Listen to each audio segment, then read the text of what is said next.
We learn to exist.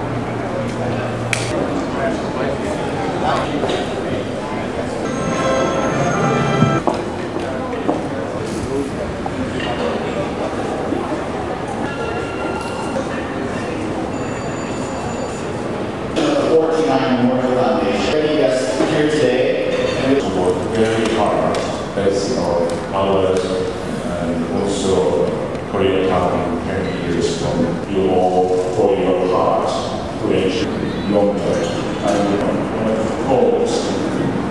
Just welcome all of you here. I think this is a remarkable issue that we're looking at and debating and discussing.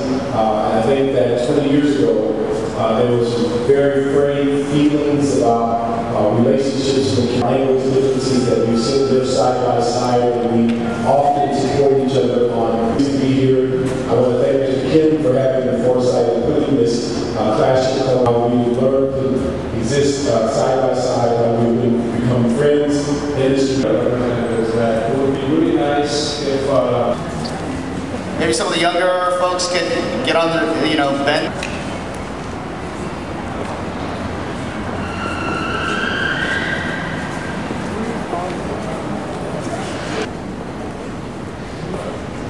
If everyone could look to your right, please. To your right. Clapping up. Okay, can everyone act excited?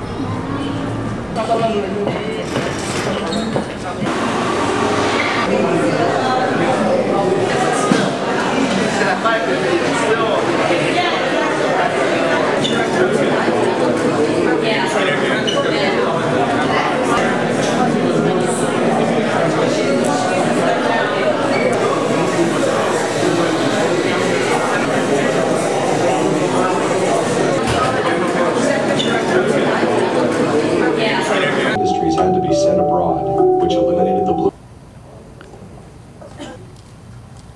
As you noticed in the documentary, I also was interviewed.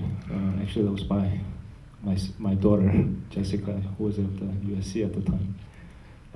And I kind of had to do that because in the end I realized in order to, as a documentary filmmaker, I guess first-time filmmaker, I realized that even though you try to get as many interviews as possible, there are certain things that you can't, because this is not a scripted thing, that you can't get people to say. There were things that I wanted to say, but there weren't other interviewees who were willing to do that, so I had to, at the last minute, 3 days before the initial screening, I had to get my daughter to come out and actually interview me so that I could say what I needed to say. And I'm sure you also saw that in this 15-minute documentary I did the same thing. And the way I justify it is that the reason I became a documentary filmmaker is because of my political activism. And I find that after the 1992 riots, where I dealt with the mainstream media, And at the time, I saw that if you can't get your story told because of the different priorities, then I think I have no choice, or we have no choice, but to make the documentary and document it, and then hopefully the future generation will see it. And that's how I made this documentary.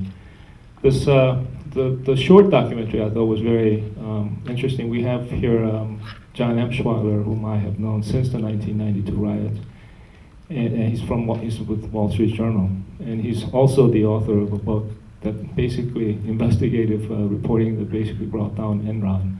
And thank you for coming, John. Yeah, and so he called and he basically said, look, I'm kind of interested in what's going on in Koreatown 20 years later, and then politically, he said. And I said, that's exactly what I'm working on right now, because it just happened in March.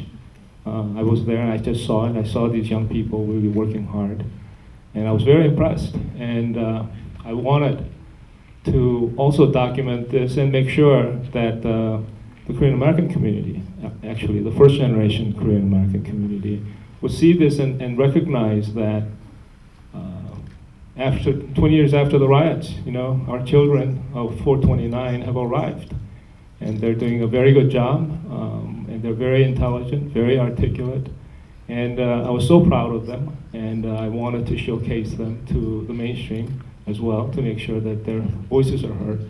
But as you saw, because they're educated here and because of the experiences of the riots, I think they've become very, very politically aware and are very active. And I think they're going to basically lead the city of Los Angeles. I think they're going to become a very, very important players within the very short time period. And so I wanted to make sure that we documented that, and I felt that 20 years after the riots, that's the good news. The Korean Americans have arrived and are aware and see that the political process is wrong, and that somebody's going to have to step up. And I think these Korean American children of 429 are, I think, ready to step up, and so I wanted to show that. Having said that, I'd like to turn the mic over to, although we have Councilman, maybe we should give him, but today we're going to start from the other side, and so we'll have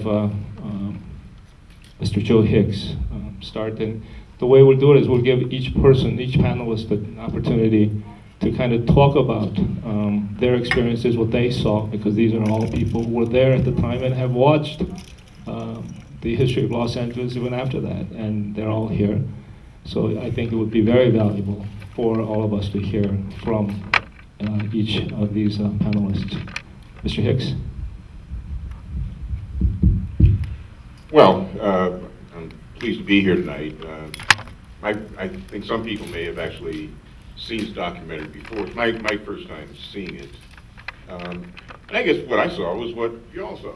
I mean, this is the kind of collective remembrance many of us who, unless the people are too young to remember what those images look like. For some of us, including a good friend sitting on the end over there who was then with the LAPD. I saw it many ways the way Bernard saw it, from a street level, because I was at that time running the Southern Christian Leadership Conference, and my office was on Western Avenue, about 5-7 minutes away from the actual place where the riots begun. We certainly saw plenty of that on the documentary at Florence and Normandy, and that was just about as ugly as what you saw. But it's really interesting, because I've spent almost a week and a half now doing kind of riot look back kind of media. And some of the national media, and exceptions, I spent some time with folks at Wall Street Journal, and there are people clearly approaching this from a very serious kind of perspective. There are others that kind of see it like the lead up to the Academy Awards or something. And there's a sense of sensationalism and exploitation about the way many major media have approached this. My interest in this, and I think it certainly is one of the Korean community that I think is one of the amazing stories coming out of that devastation of 20 years ago. You know, seeing where the Korean community is now, a vital, dynamic, one of the prime economic engines of the city, on the verge of a political explosion in terms of awareness and participation. That's a good story. And I think we need to concentrate on the good stories that we can find and chronicle, because it's those things, not wallowing with what Danny Bakewell may have said or done. Where is Danny Bakewell, by the way, these days? Oh, he's still running a paper. But, you know, we saw some ugliness, some racial ugliness, but I think what we want to do is, in fact, learn some things. I think there's often not a real desire to learn things over the course of the 20 years. And I think that's what I think is important about this 20-year mark. Frankly, I've been doing it in sort of 5-year jumps, 5 years, 15, you know, and now 20 years in terms of what things have changed and what things have not changed. I tend to see this city in a couple of ways. One, on an economic level, a jobs growth level, a taxation level, at a pretty dismal level. It ain't a good picture. The city may be very close, in fact, to a situation of bankruptcy. But at a human level, I think the city is in fairly good shape. There was an interesting study done. The Center for the Study of Los Angeles, Loyola Marymount, has done a study every 5 years, trying to chronicle the views of people in LA. And the picture hasn't always been a good one. Some of the questions they ask are about race relations. How are different people seeing each other? How are we getting along? And as we heard many people say, and you certainly know, LA is perhaps the most diverse, if not the most diverse place in this country, if not in the world. So it's a major accomplishment of a city that fell apart. Orange glow on the hangar of the city, fires, devastation, killings, all the nasty kind of things we know took place. The kind of conflict, and yes, it was conflict between you know, black activists, and I won't say the black community as much as I will, an activist core of people, and merchants. So there was a lot of ugliness that came out of that period. But the last study done by the Center for the Study of Los Angeles found that something like 7 out of 10 people across the spectrum of different people they spoke to said that those people think that LA is doing very well in terms of race relations. Doesn't mean we're a racial nirvana. I don't think there's any place on the face of the earth that is. But for a city that went through what LA did 20 years ago, and having people, 7 out of 10, saying they think that LA at a human relations and intergroup relations level is doing pretty well, I think is a major accomplishment. And I think we need to look for all the good stories we can in the city. So obviously, you know, we could, and maybe it's a Q&A kind of thing, we can deal this whole issue of redistricting. Obviously, we got Councilman Parks here, who has stood tall in this struggle around this issue of redistricting, and I'm sure he has a lot of things to say about that. So we're trying to hold the comments at a minimum, so I'm simply going to pass it over to my colleagues here. Well, thank you, Joe. I'm a journalist, so I'm actually a bad news person. That's what we do for a living. I think as I think back on you know, that a year, 20 years ago, what were the lessons? What Tom Hayden and Mike Davis said in the film, I thought were very appropriate, because they talked about the economic and class differences that were behind the riots, and I think we have to think of the economic situation of the time, and the utter devastation of the manufacturing capabilities of Los Angeles in the 70s and into the 80s, and the fact that there were no jobs for people who you know, who just graduated from high school, like there used to be in the tire companies and the auto companies, and they all left. Now, so what are the lessons that we can draw? Well, one of the lessons I thought was the reapportionment that clearly was a phony political deal by the city council, dividing up Mid-Wilshire, Koreatown, and clearly it was a battle for. I thought it was a battle for campaign contributions and exploitation of Koreatown. That's how I saw it, and I thought that's been going on with Koreatown a long time. At least it was when I was working for the Los Angeles Times. But then, beyond that, though, what is needed is really an effort to improve the educational system. I mean, nothing's going to happen in Los Angeles until we provide a way for our young women and young men to not only graduate from high school in good form, but to have a fine community college program so that they can go on and get these jobs. And that will bring in the industries that are going to be here. I mean, you know, we've got to think big. I mean, we've got to think Silicon Valley. We have to think of the Northeast. We have to think of the southern states that have great, good colleges and trade schools and community colleges. And we have to, through that way, we can start working on the economic wrongs that I thought were, and the class wrongs that I thought were really at the heart of that riot.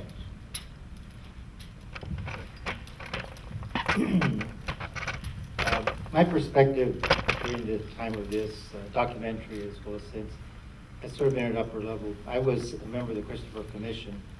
I still remember when Deputy Chief Parks came to testify before us. And we were looking at the police. Our whole focus was on the police when this all happened. Later, I served on the LA Rebuild group that I think for very good reasons failed. But it was a time whenever we were able to look really deeply into what happened in that community, who suffered, who were the victims, what was the damage, and what should we do about it. The number 9/11 is burned in all the minds of everyone in the United States, but 4/29 is burned into the minds of Koreatown. And it should be. And I think there's two things that I will never quite forget, and I think in back, you know, looking back just for a moment, and that is that the riot stopped in Koreatown, and it was stopped by the Koreans.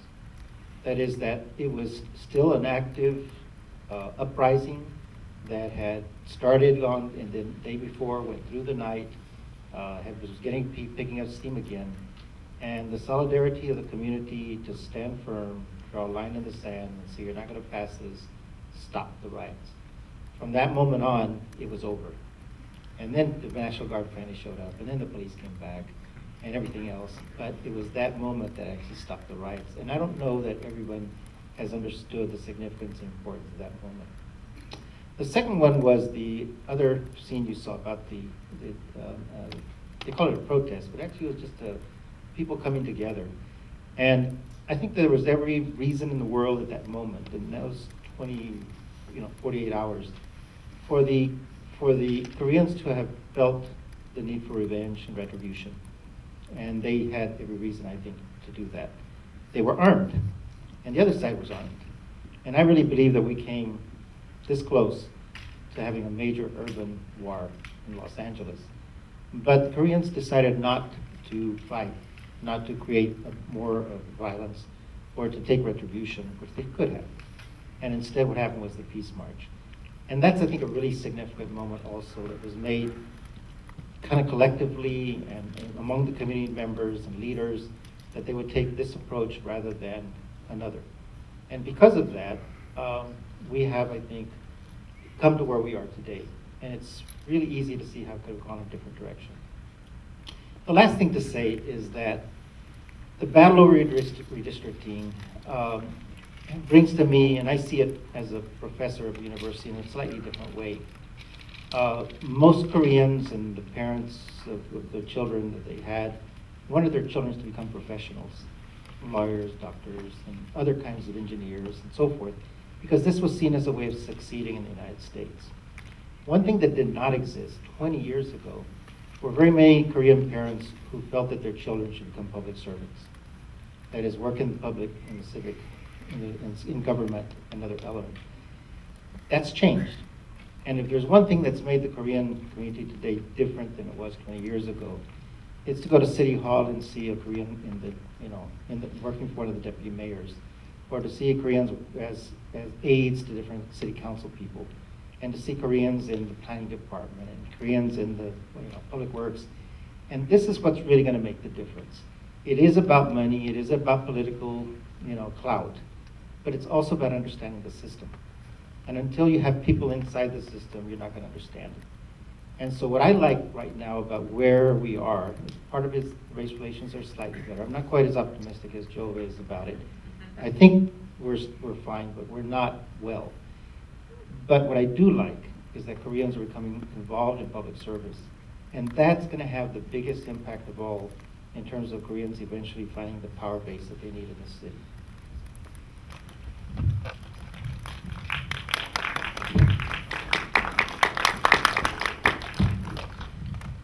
I'd like to thank my colleagues. It's actually refreshing to see each other after 20 years and coming in front of this distinguished audience, and also having the opportunity to really dialogue about very substantial issues.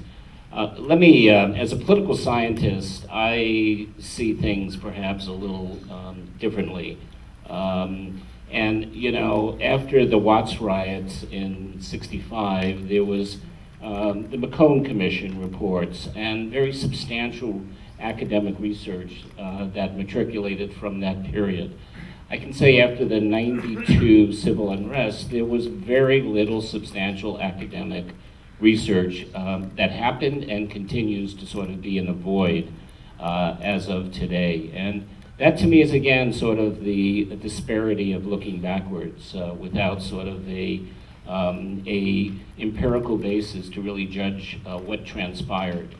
I was fortunate to, while I was at USC, to have the resources to actually do some research right after the civil unrest, and I today find it very ironic that the media, who is looking back, also takes no responsibility for its irresponsible journalism during that time. It was irresponsible journalism, mostly from the media, from the mainstream media, and not the LA Times, Bill, but the media that had used words like a race riot is happening in South Central, and inflaming that sort of rhetoric that ultimately put African Americans and Korean Americans into this paradigm of, are we at war with each other? My role as a political scientist was to step back and look at that period, and I went into the LAPD hate crime reports in that period, and I looked at Korean American and African American people being perpetrated by either race. And lo and behold, I could find very little African American assaults on Korean Americans, and it was not something that was systemic or endemic to those two communities.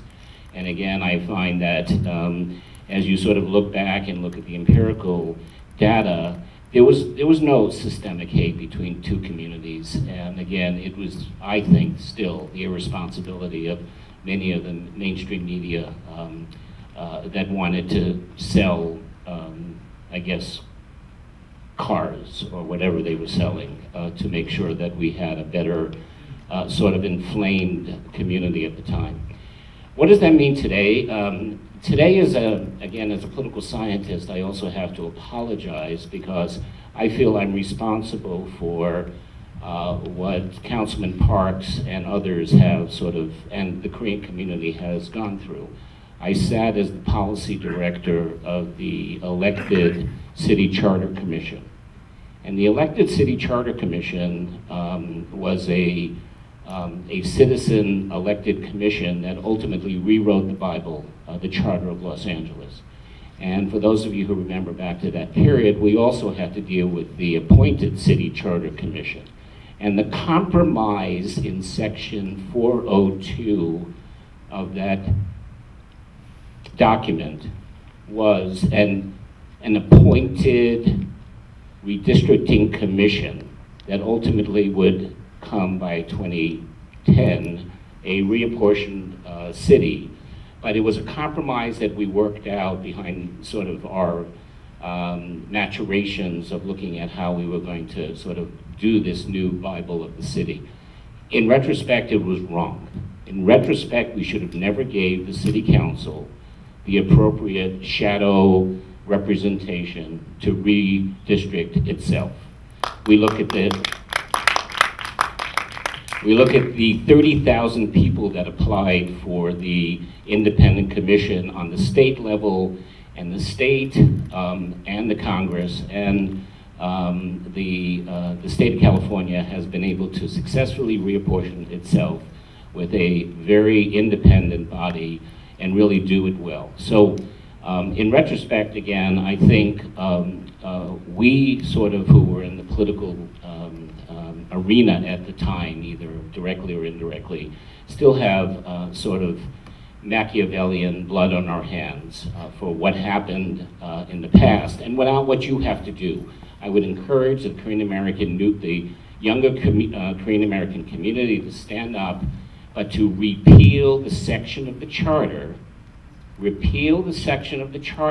deals with an appointed charter commission. You can do that. You can put something on the ballot. Let me tell you, that will get you in 10 years an automatic seat at the table. Thank you. Thank you very much, and Mr. Kim, thank you for the forewarning that I was considering.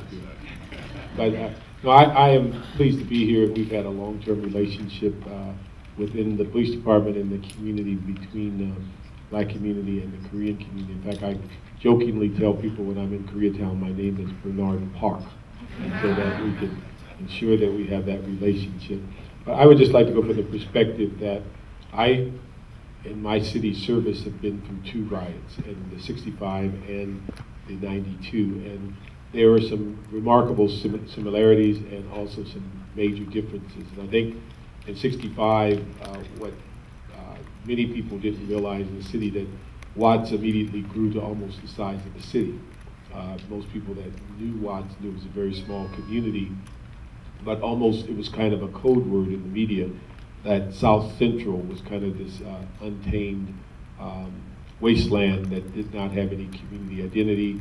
And anytime you wanted to talk about, particularly what the community felt, black crime, it was South Central or it occurred in Watts, and that was kind of the code word. And I think that the issues that were identified in the McCone Commission were very relevant, and that although it was viewed as a riot that was sparked by police action, many people forget it was the CHP that made the arrest that created the start of the riot. But the issues that were far more relevant on education, poverty, housing, a variety of things never really took center stage to be resolved. And I think as we've seen in city government and going forward, almost every Blue Ribbon panel starts off with a great deal of fanfare, and then it dissipates when people see the price tag on what the recommendations are, and then it sits on the shelf until something occurs, and then people ask, did you ever implement the Blue Ribbon Committee? And that's happened through 50 years of my life in city government. And I think as we went forward and you look at the 92 riot, again, you can go back and look at education, poverty, housing are almost identical to what was reported in the McCone Commission. And again, the other mix that was going on in the city is we were going through probably the highest crime rate in our history. In the late 80s to the early 90s, the city of LA was experiencing about 1,100 murders per year. We had just gone through the crack cocaine war. We also had about 300,000 Part 1 crimes. That was the mix that was going on, in addition to, as the document showed in the movie, was that people were losing their jobs, industry was laying off people, and all these mixes, and then the influx of diversity in the community where language was a major barrier, not just in the Korean aspect, but the Central American, South American, Cubans, and these are all things that were occurring at one time.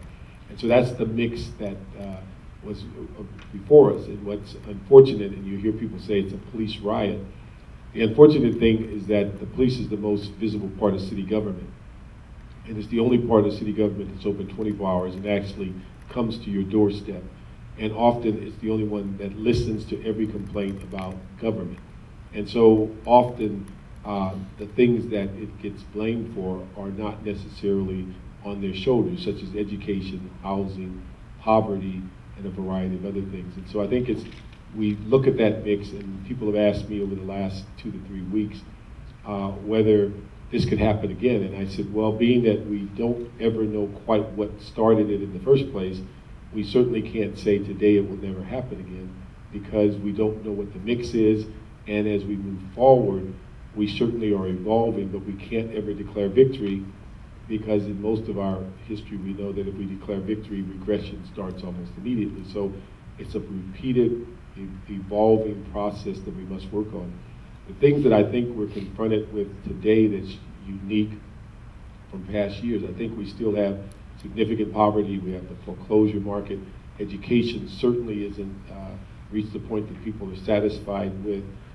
You have the class distinction. And I think in the future, the conflict will be in class distinction versus maybe racial distinction, with people that are more inclined to adjust as it relates to that, living close together, having this association. But I think when I go out to the housing developments in South LA, and young black kids are saying, we're upset because Latinos are moving into housing development and they're taking over our housing development.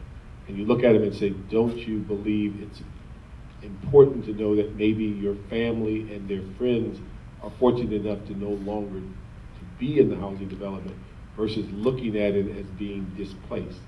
And I think these are the things, or talking to kids at Crenshaw High that says, these Latinos, more of them are in our school, and you have to remind them, do you ever walk around and determine more of them live in your community, and do they have a right to walk to the school in their neighborhood? These are the kinds of displacement that are on people's mind, but I think it's going to end up being class related.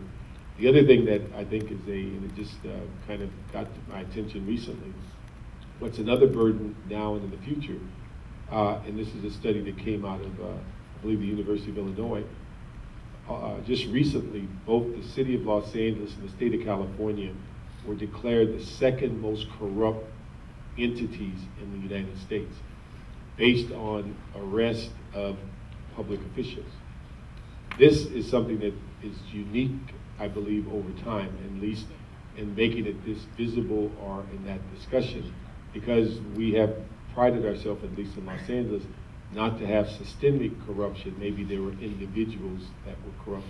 But I think if we look at what happened, in my judgment, with the issues of redistricting, that process was corrupted before it even got started. There's information that clearly people had maps before the map drawer was hired. There are people that were discussing lines for maps for votes for presidency. These are things that corrupted the process before it even had a chance. And I think these are the things that I think concern me as we move forward, that issue of political corruption, systemic corruption, could be the barrier for a lot of things that move forward as to whether you can get a conditional use permit if you don't pay in advance. Do you get your entitlements if you don't pay in advance? Are they tied to political donations?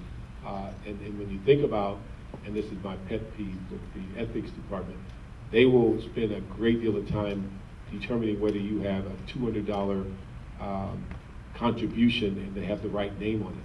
But yet we've had a commissioner from the harbor go to prison. We had a commissioner from our pension department get indicted in New York. We've had commissioners and people in city government right now, building and safety. People are being arrested and convicted. Yet ethics has never been seen on the meter to determine if they're even in the area. But you can go back in their files and find out almost every elected official has paid a fine about taking a check that didn't have a signature on it, or a check that didn't have, if somebody gave you $550 into the 500. These are the things I think that we as a city are going to have to be more sensitive about in our own public image of corruption and how it plays a role in our day-to-day lives.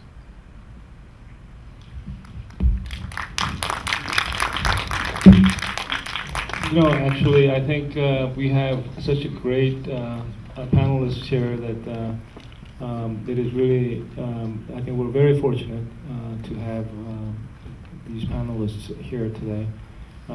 Although I have a number of questions that I'd like to ask them before I do that. I think since you guys have waited for so long, I should give you an opportunity to field questions. But before we do that, Tim, I want you to know that we had, while you in your absence, we appreciated what you had done for the Korean American community by donating your, or giving us the right to use your footage. And that that was a very important piece that was so timely, and I think without it, it would have been very difficult for me to tell this story because we wouldn't have had the actual documentation of it, you know. So thank you again. So do we have any questions from the audience or from the media representatives? Grace. For any of the panelists, when you look at the redistricting process now and the 20 years of the riots, what kind of connections do you want to make? It's broad. You can go anywhere you want with this. And to whom are you? Anybody who wishes.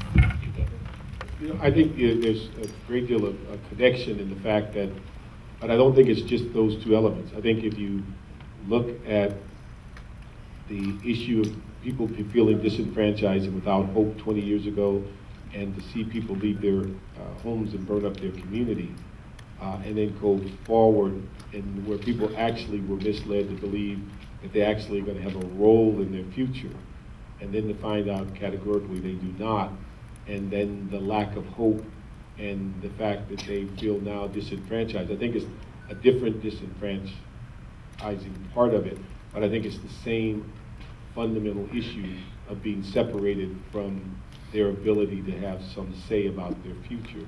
And I think you add to that issues like the CRA's demise and the fact that tools that are available to help communities that are without hope be successful, that's gone. Empowerment zones are gone. These are things that will play out over time. And again, education isn't much better. Poverty is slipping. More people have lost their homes for foreclosure, and the next wave is on its way. But as you look at it, it's just people feeling put upon, the burdens of the world are on them. But I think the lack of hope continues to increase.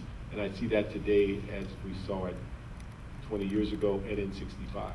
The lack of hope will drive many people to do things that they least expect. Hey, Pin. Was someone else going to answer? My name is Hei Pin-im, and I'm president of an organization called Korean Churches for Community Development. And we're also doing a 7-month campaign around the Los Angeles riots. It's going to culminate in a commemorative service this Sunday at the former Olympic Grand Auditorium. I invite all of you. I brought flyers for anyone else too. But as part of the campaign, we did it as a campaign because I knew that there was a chasm between kind of the narrative of the Korean American community's experience versus perhaps other communities, especially in the Black and Korean community.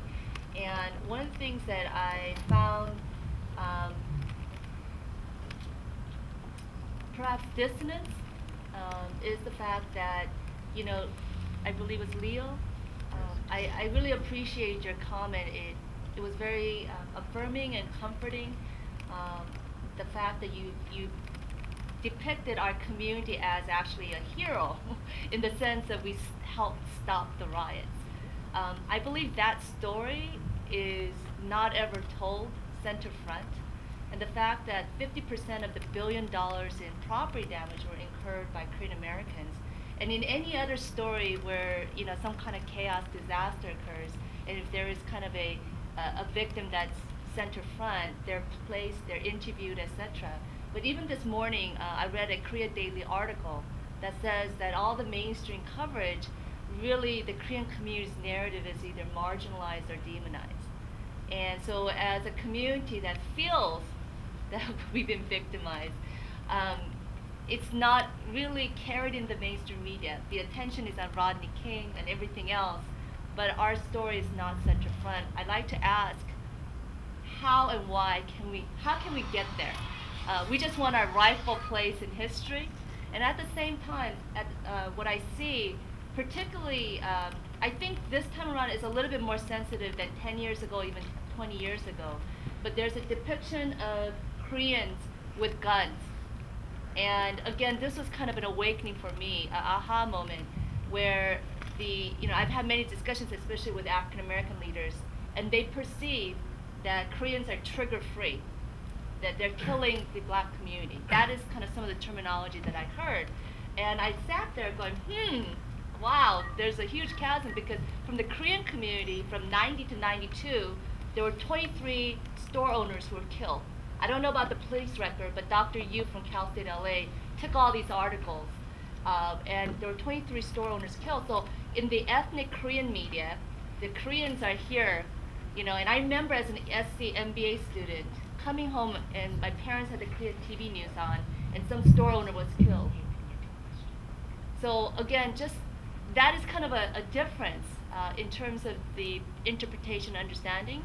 So I just want to hear your thoughts of how can the Korean community have its rightful place, and that's a biased opinion, a rightful place in history in this riot. Well, I don't,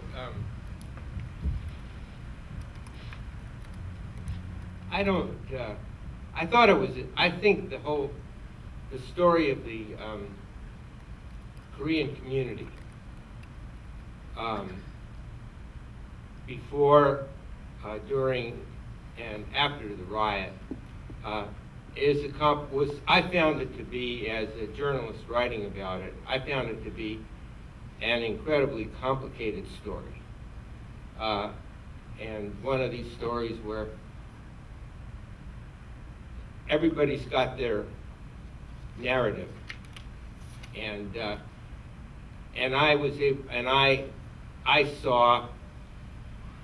I tried to see each person's narrative, and I know all the statistics, and I know what happened, and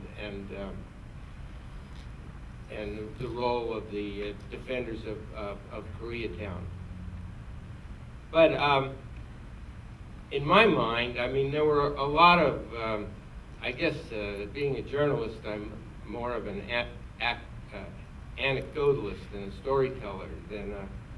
And I was just struck by certain things that happened that remain in my mind more than the statistics. I remember very much going to a hospital and interviewing a Korean man who ran a swap meet, had a place in the swap meet, and these African American guys from the neighborhood, armed, came in, and he had a gun, and they had a gun, they had guns, and they were going to rob him. And but he had to draw. He could have got off the first shot, but they shot, and he was injured, and he went to the hospital, and I went over and interviewed him, and I said, "Why didn't you shoot him?" And he said, "I knew them. You know, I knew them. I knew their families." And so I think there was probably a lot of complex relationships like that. For what it meant, I don't know. I mean, except I thought it was just something that in the future we'd build on. I found the whole issue of the liquor stores extremely complicated to write about. I found that was an extremely tough one, and I approached it. Actually, I approached it from the standpoint of my grandfather, who was from a Romanian Jew, and he ran corner grocery stores through his retailing career, most of them, and worked, 7 days a week, the same routine that everybody does with those stores. And I saw all these Korean owners from that point of view, of my grandfather's store, and he sent his daughter to college and all of that. And I wrote about that too. But then I also saw the other hand. I saw liquor store owners who allowed drug dealers and prostitutes to hang out in their parking lots when they shouldn't do that, and there were kids in the schools walking by, and I didn't think that was good. And then I wrote about that, and then somebody called me up and said, "You ought to go talk to this family who owns this liquor store, this Korean family." And I went and I talked to them, and I told their story, which is a story of hardship and hard work and not allowing drugs to be sold in their parking lot. So I found that's what it was. So you're talking about why can't we get our narrative out? I don't know. I mean, I'm not a public relations person, but I think that over the years, people did get their narrative out. I mean, I often went to places, cover meetings and all of that. Mr. K.W. Lee and the staff of the Korea Times was extremely helpful to me during this period in leading me through introducing me to the Korean community. In fact, it was a reporter at the Korea Times who told me to go see this guy in the hospital who had been shot. So, I see what you mean, and I have a lot of sympathy for what you're saying, but I'd just like to say on the other side, or someone who was trying to write the story during that time, it was really complicated. I mean, it was really complicated, and you couldn't reduce it down to I couldn't reduce it down to a very clear narrative. Anyway, that's probably not much help, but that was how I felt during that period. Telling the narrative is a very difficult story in the language of the first generation. And I think the responsibility of the 1.5 generation now in translating that narrative is really the critical point.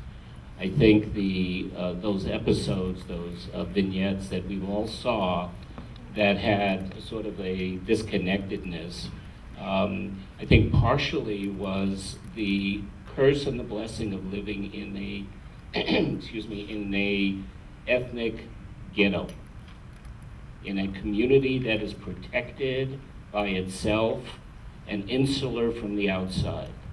And I think as the maturation process in the Korean community has shown, you can't live alone in a sort of a fortress mentality.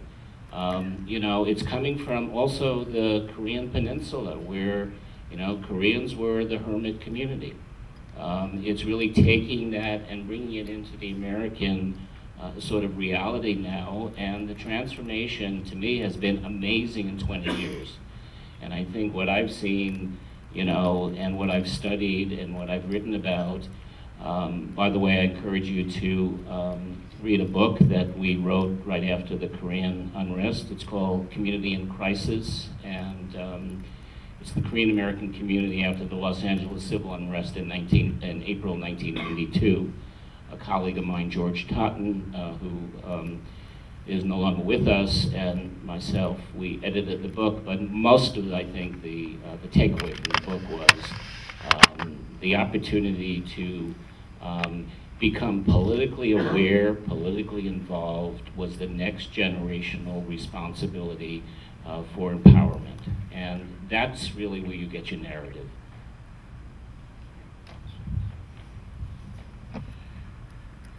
First of all, I'd have shot him. No question.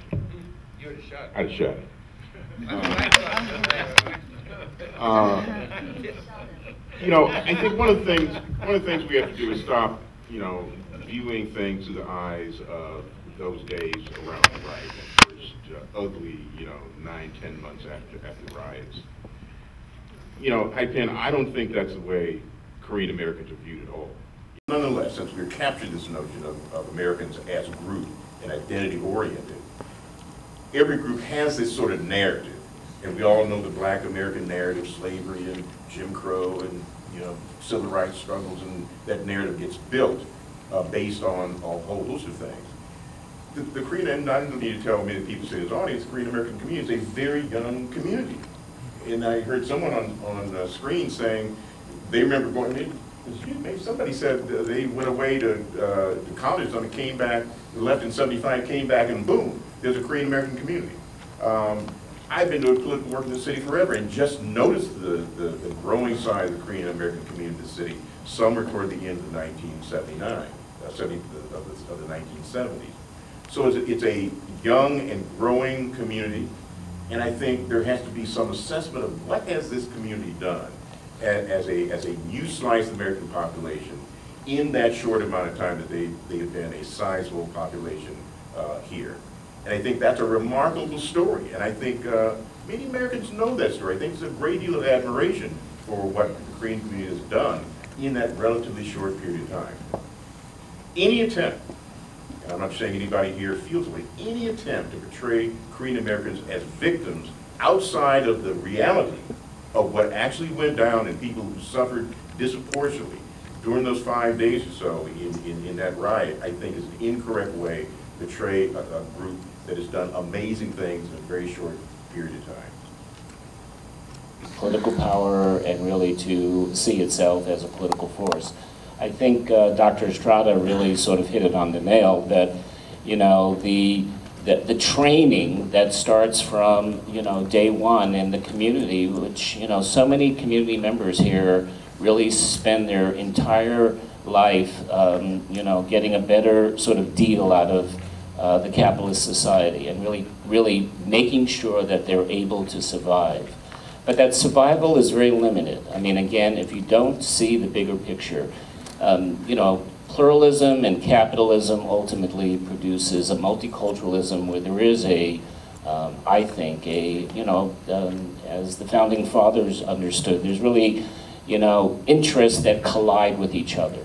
And ultimately, when that interests collide, there will be winners and losers. And right now, you're sort of on that cusp of winning. The economic, the economic motor that Koreatown has proven to Los Angeles is phenomenal. I think we all agree on that. But the next real maturation process is grooming the leadership in how to become better civic people, and really understanding that it starts, you know, at a local level. It starts really, you know, through a training process in the Jewish community. For example, Bill and I were involved in a training of young Jewish leaders to teach them how to live in an urban society, but not to live only on the West Side, but to be involved in all of Los Angeles. And that whole sort of training of the next generation, really that maturation process on a civic level and then on a political level, will, I think, be the destiny of the Korean American community here. Thank you. Okay, go ahead. Just, my recollection, and there's also asserted in the movie that LAPD basically abandoned Florence and Normandy, abandoned Koreatown with the National Guard. Is there some reassessment work? Is that factually true? And what were the rationale behind those decision-making process at the time? I think what you find is that, and having been out in the field when all these circumstances started occurring, I spent most of my first 24 hours on the streets of what we call Central Bureau. But I think what you found at Florence and Normandy, there were supervisors there that gave an order for people to back away, hoping that this would burn itself out, not expecting it to grow as it did. One of the things that, if you go back to '65, the department learned as a department that the strategy of not engaging was not beneficial for the department or the city. And so for all those decades, training had actually been put in place to show that when things were civil disturbance, you had to take immediate action, and just allowing it to fester would cause even greater problems.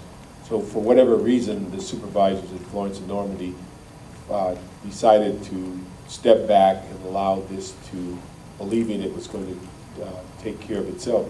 In other parts of the city, there was very aggressive kinds of maintaining. I was in front of Parker Center, and we had 50 officers hold off 300 people from trying to tear up Parker Center.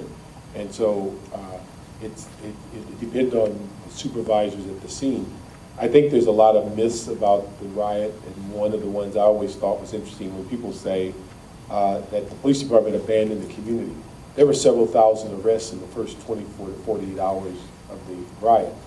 The police were overwhelmed in the first probably 12 to 15 hours because there was a major mistake made by the department to not go on TAC alert the moment they heard that the trial was coming to an end, holding the night watch over to merge with the day watch, or holding the day watch over to merge with the night watch, and then the mid watch, and then the morning watch. You'd have had resources in play. When you let the day watch go, you would not see them again until 7 o'clock the next day. That period of indecision and not having a TAC alert put the police department behind the curveball. The other thing that's a misnomer is people said, well, it was a black riot. I believe over 50% of the people that were arrested were Latinos. I mean, so there's a number of things that people kind of do a shorthand about what they think occurred, when in fact it didn't really occur. But again, the one thing I found that was kind of interesting in the early stages is that when we were standing in front of Parker Center asking for resources to come help us, they were asking for the same resources at Florence and Normandy, at Alvarado, on various parts of Vermont, in the Valley, in Hollywood. Everybody had an explosion at one time. Not a literal explosion, but just an issue in which spontaneous, there was civil disruption in a variety of places that normally you could have sent people from one district to another. That wasn't available because everybody's hands were filled. And so the other thing that was unique on the riot is that much of people believe destruction occurs during the night hours and the cover of darkness. A lot of the destruction in the first day of the riot, daytime, that's where a lot of things got burned down Vermont. And when you realize that the two shopping centers at 3rd and Alvarado and Midtown, there was an active gunfight for like hours of people trying to take over those centers to burn them down. And yet there were officers and security there that prevented both of them from being destroyed. I mean, so these are the little pieces that went around the city, but I don't think that there was a collective, when you hear they were abandoned, they were overwhelmed. If there were people that you could have sent to the garment industry, you would have sent them. But again, your hands were tied with shopping centers. And when I went down Central Avenue and saw John's Market, that there wasn't anything big enough to pick up. Everything in that store was taken. There was broken glass, there was shelves were gone. These are things that happen in the first several hours. But again, when we hear the story that the police department said back off, it'll burn itself out, that was not a direction from the police department. There may be individual supervisors that made some decisions that they later regretted. One of the major decisions of regret is in South Bureau, where the intensity was very high. Someone made the decision to put a command post at the MTA building on 54th and Van Ness. The problem is you can't create a field command post in the middle of a disturbance because you need phones, you need all this stuff. You can't create that. And what we learned in Central Bureau, where I was, when we saw how confusing it was, hundreds of officers showed up to help and then got bogged down in a traffic jam because they couldn't get their cars out because people parked them and took the keys and nobody knew where they were. We made a decision early on that our command post was our stations because everything we needed was at the station. We took barricades and blocked off streets around the station so we could have full access. But those are the things that you're learning on the fly. But you just cannot start a field command post out in the street with no preparation. And all of a sudden you're saying, where are my phones? Where am I going to sign people in? Where are the parking places? Those things are all available at your stations. And so there was a lot of mistakes made. But again, from a department perspective, there was not a decision to say, let it go, let's punish some part of the community. We heard today somebody ask about whether there was a buffer to keep people, let it burn out Koreatown so they wouldn't get to Beverly Hills. The only problem with that, we don't police Beverly Hills, and we certainly did not have that in the equation of saving one community over another. Ethnic or racial sort of tradings going on, and that seems to be a problem that we're going to have to overcome. And I'm just curious from all the panelists what your views are on this, if anybody wants to talk about this. Redistricting is a political process if you let the politicians do it. And, you know, in the end, Koreans did not play politics very well. And I know there are lots of things going on that have to do with race and the different groups that are there, but you have to know how to do this. And in the end, you know, the groups that know how to play the game got what they wanted. That's how politics usually works. Now, let Eric clarify that. This was a very difficult redistricting for the people that were involved in it. They had to make some tough choices, but there's no doubt in the end that they played the politics of Los Angeles. And until the Koreans learn to play the politics of Los Angeles, they'll continue to lose. I have nothing else to ask or to answer to that. I think that's the most eloquent summation to your question. You know, one thing I think that having kind of a different view, I think what discourages people and their hope of the future is the fact they came into it believing the rhetoric that said it was going to be a transparent process, and the Voter Rights Act said the most important thing for redistricting is the voice of the community and communities of interest. And yet they found in the end, and I think where you get into real concerns is when people use the word politics, it often, from my interpretation and seeing how people act out, it almost gives you the impression they say you can do anything you want as long as you get your end goal, and even to the point of being dishonest. And so I just don't believe that the public expects that kind of behavior from people that they elect, that if you say it's an open process and you're going to listen to me, and then you bring a map out that no one's seen and you did it in the darkness of night, as we've seen both in the council race and in the LA Unified School District. And then to have a council member actually on tape tell Jan Perry, this is gamesmanship and you lost. I don't think you can find that word in the Voter Rights Act. I don't think that's what it meant. And as we've told people when I was on a radio show with one of our community activists, young lady from the black community, and she was saying, well, it's just politics. And I said, you know, it's kind of interesting. I said, if the mayor was white and the president of the council were white, you'd be leading a march on City Hall asking for the U.S. attorney to be in Los Angeles. The fact that you have a Latino mayor and a black president of the council, you just kind of slough it off and say it's politics. I said that's the kind of logic in the comments that caused black on black crime to fester for decades. That's what made domestic violence an okay thing for decades, because it was just John being John, or that's just the neighbor killing another neighbor. If you can't distinguish people disenfranchising people that look like them as a problem, but yet you can differentiate it if they don't look like them, there's a problem with your whole perspective of what's fair. And I think that's where I think the community separated from the process. When you could have 600 people there the date the council voted, and 90% of them said don't approve the maps because they don't represent my community. And they were from the Valley, from Koreatown, from South Los Angeles, from the East Side. And people voted 13-2 without ever even listening to what people said. That's where disenfranchisement occurs, and that's where hope goes away. And that's why people say, why should I vote? Why should I participate? Because it was more important to the people at the council that they had 13 of their members satisfied than 3.8 million people in the community. Well, one last thing. I'd like to thank, I think we all owe David Kim a round of applause.